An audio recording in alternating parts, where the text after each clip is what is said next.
Bunisiga nima deysizlar aziz obunachilar? Haqiqiy Aberdeen Angus. Shu amerikanskiy, kallasi kichkina, tana katta. Shu 1,5 tonna, 2 tonna bo'ladigan buqalar Namangan viloyati To'raqo'rg'on tumani Katta Qurama qishlog'ida Adhamjon akamizning mol fermasida Rossiyadan keltirilgan Aberdeen Angus buqalarining to'liq videoroligi Foziluz YouTube kanalida bor. Novvoslarimiz kamida 1 tonna bo'ladigan novvoslar, bo'lmasam 2 tonnagacha bo'ladigan novvoslar. Soni 30 bosh. Tanlab olishga hurmatli aka-ukalar, bu novvoslarimizga narx qo'yildi. 40 milliondan 60 milliongacha tanlab olishga narx qo'yildi. Quyuq suyug'iga 30 tasini bir joyga olaman deganlarga hurmatli obunachilar 42 million so'mdan kamini qilib dastavkasini ham qilib beriladi. Novvoslarimiz quyuq suyug'iga ham hurmatli aka-ukalar. Xo'p, 650 kilo abag'da aylanaveradi hozirgi holatida.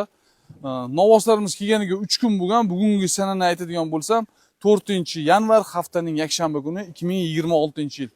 25-yil, 26-yilda ham aynan O'zbekistonga bunaqa sort tozalari kelmagan edi. Aynan 26-yilga o'tganda men bu toza qonli Aberdeen Anguslarni o'zim ko'zim bilan ko'rib turibman.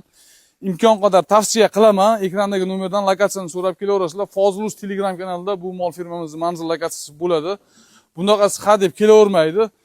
Buzak hali aziz obunachilar. Buzak ichida 500 kilodan 900 kilogacha bo'lgan buqalarimiz bor. Tanlovda adashmayman. Albatta telefon qilgan